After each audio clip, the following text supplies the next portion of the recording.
Oke, assalamualaikum warahmatullahi wabarakatuh. Sahabat religi yang dirahmati Allah Subhanahu wa taala, kembali lagi bersama Media Inspirasi Kantor Kementerian Agama Kabupaten Bantul, serial Lensa Ramadan. Nah, pada kesempatan pada sore hari ini telah kita hadirkan sosok inspiratif kita. Beliau adalah pemenang ASN Excellent tahun 2025 Kantor Kementerian Agama Kabupaten Bantul. Beliau adalah Bapak Iksan Taufik Hidayanto, sarjana pendidikan. Beliau adalah guru fisika dari MAN 2 Bantul. Selamat sore Pak Iksan. Selamat sore Mas Dandi. Sehat Pak? Alhamdulillah sehat. Puasanya lancar ya Pak ya? Lancar alhamdulillah. Alhamdulillah. Okay. Pak Iksan, jadi ini saya dan juga sahabat religi di rumah ini penasaran nih Pak. Jenengan kan kemarin adalah pemenang ASN Excellent di tingkat Kantor Kementerian Agama Kabupaten Bantul. Jadi kami penasaran nih Pak, sebenarnya program atau inovasi apa yang jenengan usung sehingga jenengan tuh bisa mendapatkan predikat sebagai ASN Excellent Pak? Baik, sebenarnya ini di luar dugaan saya ya. Iya. Karena tiba-tiba saya masuk nominasi ASN Excellent yang katanya itu kriterianya itu kan karena dinilai sangat baik dari awal sampai di bulan-bulan September apa November itu gitu, dan saya masuk 3 besar, dan ini tentunya penilaian oleh kepala madrasah ya, karena mungkin dipandang saya layak sehingga dinilai sangat baik. Nah, yang saya lakukan di MAN 2 Bantul itu adalah inovasi dalam layanan digitalisasi pembelajaran, yaitu digitalisasi untuk gurunya dan juga untuk siswanya. Ya, jadi ada 3 poin. Sebenarnya ini pengembangan dari dulu yang sudah ada, jadi penyempurnaan lah seperti itu ya. Yang pertama itu dalam aplikasi tersebut itu adalah guru bisa mengupload materi ya. Kalau yang dulu itu kan mungkin ya bisa, atau lagi sebelum zamannya COVID itu kan anak-anak hanya guru memberikan materi di kelas, setelah itu bisa belajar di rumah. Itu pun kalau anak yang nyatet. Kalau yang enggak kan ya nggak bisa belajar gitu. Sehingga kalau sekarang kemudian ada aplikasi tersebut yang kita sebut sebagai aplikasi Smart Mandaba, itu anak bisa mengakses dimanapun. Bisa mungkin sedang perjalanan di bis gitu ya, atau mungkin sedang santai di rumah, itu bisa kita akses. Jadi aksesnya dimanapun. Kemudian yang kedua itu adalah fitur memudahkan guru, yaitu assessment untuk penilaian. Jadi yang paling jelas ini adalah lebih efektif lah ya. Kalau sebelumnya itu menggunakan penilaian kertas, nah sekarang sudah digital, sehingga ini irit biaya kan seperti itu. Dan hasilnya bisa langsung diketahui gitu, pada saat itu baik oleh guru maupun oleh siswa. Ya. Sehingga ini jelas memotong waktu guru itu tidak ngoreksi. Nah, seperti itu. Kemudian yang ketiga itu adalah presensi online. Nah, presensi online ini kan anak-anak harus barcode dengan HP-nya masing-masing, karena dengan akunnya masing-masing. Sehingga di sini menanamkan kedisiplinan anak untuk bisa berangkat, sehingga tidak bisa dititipkan seperti itu, yang mendadak seperti itu. Jadi itu yang kami lakukan bersama tim agar, karena eranya sekarang kan era anak-anak itu kan era HP gitu. Teknologi gitu kan, 24 jam itu, malah lebih dari 24 jam mungkin ya kan. Karena tidur itu kan juga ada di sampingnya seperti itu ya. Jadi itu yang kami lakukan, yang dari itu kami tidak mengira bahwa itu akan menjadi penilaian dan masuk jadi ASN Excellent. Oke Pak Iksan, karena jenengan kemarin sebagai ASN Excellent dan juga kita ketahui bahwa ASN Excellent berarti ASN hebat ya Pak ya? Iya, artinya hebat. Artinya hebat. Nah, kalau menurut jenengan nih Pak, untuk target dari seorang guru kan adalah ke siswanya ya Pak ya. Betul. Sedangkan siswa itu adalah generasi penerus ya Pak. Nah, kalau menurut jenengan generasi penerus yang hebat itu seperti apa Pak? Generasi penerus yang hebat untuk saat ini sebenarnya mungkin bisa kita tarik ke belakang ya. Generasi yang paling hebat sekarang ya generasinya era Rasulullah ya, setelah sepeninggal Rasulullah itu. Tapi untuk yang saat ini saya kira masih sangat relevan juga, bahwa generasi yang hebat itu ya yang satu ya pastinya punya ilmu, punya iman dulu. Karena iman ini adalah pokok. Fondasi itu harus beriman. Nah, setelah itu harus punya ilmu. Iman tanpa ilmu itu ya nanti jomplang. Begitu juga punya ilmu tapi tidak punya iman, malah ngakali nanti seperti itu. Jadi harus punya wawasan yang luas. Kemudian juga generasi yang mempunyai akhlak yang sangat mulia. Nah, menurut saya tiga-tiganya ini itu memang harus dimiliki oleh generasi-generasi hebat. Generasi-generasi yang akan datang, generasi yang sekarang. Karena ke depan itu pasti tantangannya akan lebih berat lagi. Jadi, kalau tidak punya iman, tidak punya ilmu, tidak punya akhlak, nah ini kan nanti malah repot ini kan. Seperti itu. Saya kira seperti itu. Jadi harus tiga ini ya, generasi harus punya itu. Oh ya Pak, kalau dikaitkan sama inovasi jenengan tadi dengan generasi yang sekarang, padahal era sekarang itu teknologi kan semakin pesat ya Pak melajunya. Nah, sedangkan guru dipaksa mau tidak mau harus bisa mengikuti kemajuan teknologi. Betul. Dan muncul inovasi e-learning atau smart mandabat. Ya, itu salah satunya lah. Nah, ketika teknologi itu pesat, guru punya inovasi, tapi pasti ada tantangan tersendiri nih Pak untuk menghadapi siswa-siswa. Kira-kira tantangannya apa aja Pak ini Pak? Nah, tantangannya untuk saat ini yang saya lihat anak-anak itu ya karena pesatnya teknologi informasi itu bukan anak-anak itu bukan kurang informasi malah, tapi kebanjiran informasi, kelebihan informasi betul. Nah, kelebihan informasi tetapi justru miskin filter. Nah, filternya itu karena anak-anak kan sekarang banyak aplikasi-aplikasi yang macam-macam ya, ada TikTok, ada FB, aplikasi judul barang itu masuk. Nah, itu tantangan guru di sini adalah bagaimana anak ini harus punya etika dalam penggunaan teknologi. Jadi perlu adanya literasi digital yang berakhlak. Gitu. Ya, kita di MAN 2 Bantul itu pada saat penerimaan siswa baru awal masuk Matsama itu kita dimasukkan materi literasi digital, sehingga anak itu bisa membedakan mana yang baik, mana yang bermanfaat. Tentunya kalau tadi dengan dikaitkan dengan yang tadi generasi hebat, insya Allah kalau tiga itu kita anak itu sudah ada, dengan banjirnya informasi yang macam-macam itu saya kira anak-anak bisa memfilter. Jadi anak-anak itu ya sekarang itu kalau saya lihat itu kalau tadi kaitan dengan inovasi itu sendiri, itu kan sebelum adanya COVID kan jarang itu anak-anak punya HP. Setelah begitu COVID kita dijujur harus punya HP. Nah, maka bagaimana ini supaya ya salah satunya inovasi itu. Artinya ketika anak ke sekolah itu nanti bisa buka materi gitu kan.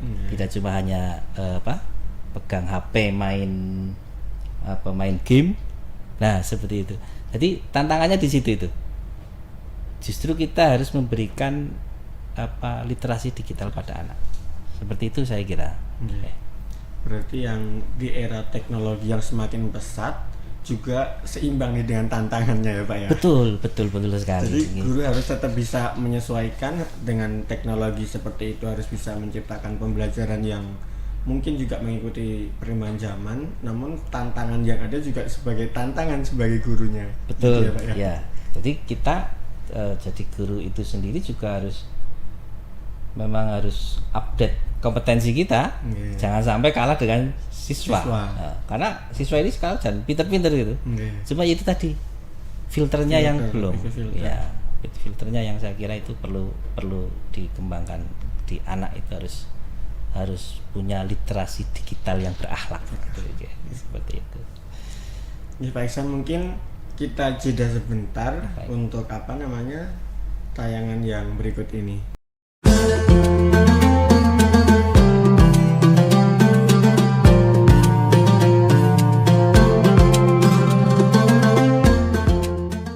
Ya, sahabat religi, kembali lagi bersama kami Media Inspirasi Kantor Kementerian Agama Kabupaten Bantul bersama Pak Iksan.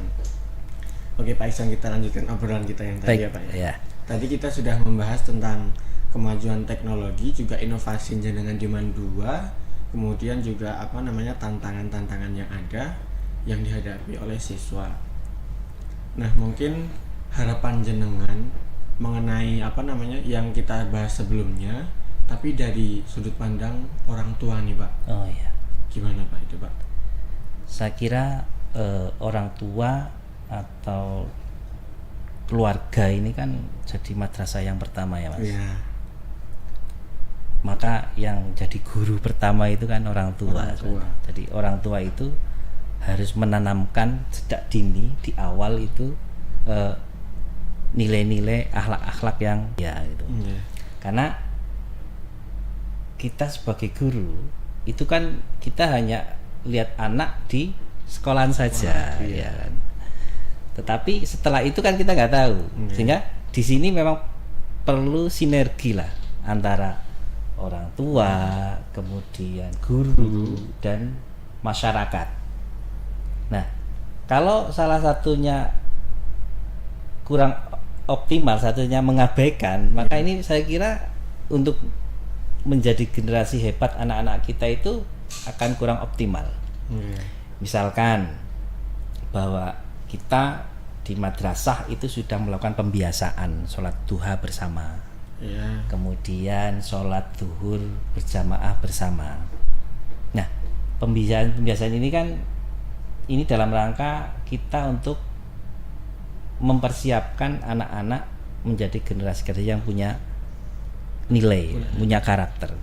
Tapi kalau di rumah kemudian orang tua pada saat waktu zuhur anak main HP, kemudian orang tua diam saja, ya nanti akan hilang lagi itu. Padahal di sekolah itu sendiri, di madrasah itu sendiri, anak mau melaksanakan sholat zuhur berjamaah, pembiasaan yang baik ini tentunya ya. Itu kan ada macam-macam. Ada yang memang dia sudah punya kesadaran sendiri. Ada yang mungkin takut terhadap gurunya, takut terhadap dapat sanksi. Nah, hal-hal seperti itu. Maka pembiasaan baik yang di madrasah ini sekiranya di rumah anak jangan orang tua itu jangan abai. Gitu. Tetap di situ harus ada keteladanan juga dari orang tua. Karena Rasulullah bersabda dalam hadis Bukhari Muslim bahwa setiap kalian itu adalah pemimpin. Dan setiap kalian akan dimintai pertanggungjawabannya. Nah, anak itu amanah dari Allah. Dan tentu ini karena amanah ya, nanti kalau diambil kembali pasti akan ditanyakan. Iya, akan ditanyakan bagaimana kamu ini, ya, seperti itu. Nah, ini tanggung jawab yang besar. Nah, mindset orang tua kan kadang-kadang ada beberapa yang saya kan sudah mensekolahkan. Sudah bayar. Ya ini tanggung jawab guru. Nah, seperti itulah. Mindset yang seperti inilah yang saya kira perlu untuk dihilangkan. Karena pendidikan ini itu adalah kerja kita bersama. Kita harus sinergi gitu. Jadi orang tua, kemudian guru dan masyarakat atau lingkungan itu mari kita bersama-sama, tidak bisa dibebankan pada satu aspek saja, yaitu guru saja. Guru kan hanya di jam 7 sampai jam berapa 3 lah Nah, selebihnya kan itu di orang tua dan lingkungan sama lingkungan. Jadi saya berharap orang tua karena ini generasinya sekarang generasi yang memang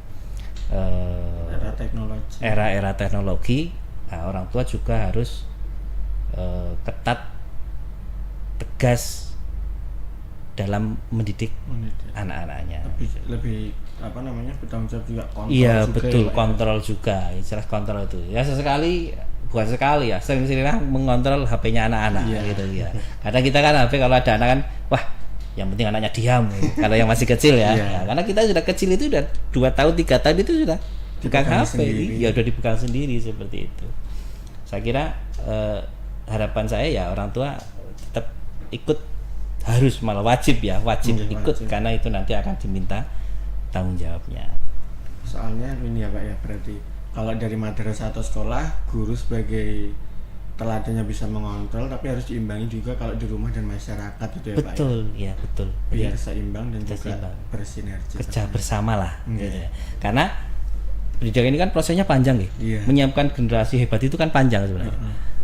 Apa yang kita lakukan hari ini, yang kita tanam hari ini itu belum tentu akan langsung terlihat. Ya, tetapi mungkin di masa yang akan datang bisa baru terlihat gitu. Nah, seperti itu. Jadi ya memang harus sinergi, berkesinambungan, dan tentunya ya harus sabar gitu kan. Kita harus sabar dalam mendidik anak gitu. Oke Pak Ihsan, tadi kan harapan dari segi orang tua ya Pak. Kalau harapan jenengan mengenai generasi hebat itu sendiri gimana Pak? Harapannya tentunya tadi dikaitkan dengan yang di awal tadi ya, bahwa harapannya setelah anak-anak melalui pendidikan, terutama di madrasah, karena madrasah ini sekolah umum yang bercirikan Islam. Jadi selain secara akademik, tetapi juga menanamkan nilai-nilai keislaman. Maka tentunya saya berharap anak-anak setelah mengenyam pendidikan itu bisa menjadi generasi yang punya iman. Jelas ini saya menekankan ini, punya iman, kemudian bisa berilmu, berpikir kritis untuk menghadapi masa yang akan datang, dan juga harus berakhlak yang mulia, harus punya karakter yang baik. Selain itu juga harus punya daya juang dan tanggung jawab yang tinggi. Jadi karena jangan sampai menjadi generasi yang cepat putus asa. Tantangan yang ke depan itu kan tantangan yang semakin kompleks gitu. Jadi generasi yang bukan hanya dia akan mengakui kesalahannya, tetapi dia juga memperbaiki kesalahan dan terus berusaha untuk menghasilkan karya yang baik gitu, karya yang hebat gitu, seperti itu. Jadi harapan saya seperti itu untuk generasi-generasi yang akan datang. Ya Pak Ihsan, mungkin obrolan kita kali ini kita cukupkan di sini. Mungkin kita bisa sampaikan, kita lanjutkan di lain kesempatan, pada kesempatan yang lainnya. Terima kasih kedatangannya. Semoga Bapak selalu diberikan kesehatan, diberikan kelancaran dalam menjalankan ibadah puasa, dan juga dimudahkan ketika memberikan pengajaran kepada siswa-siswa yang hebat. Amin. Oke, sahabat religi Kantor Kementerian Agama Kabupaten Bantul, serial Lensa Ramadan mungkin cukup sekian edisi kali ini bersama saya Dendi Paramana Putra bersama Bapak Ihsan dari Mandua Bantul. Kami ucapkan selamat berbuka puasa dan wassalamualaikum warahmatullahi wabarakatuh. Waalaikumsalam warahmatullahi wabarakatuh.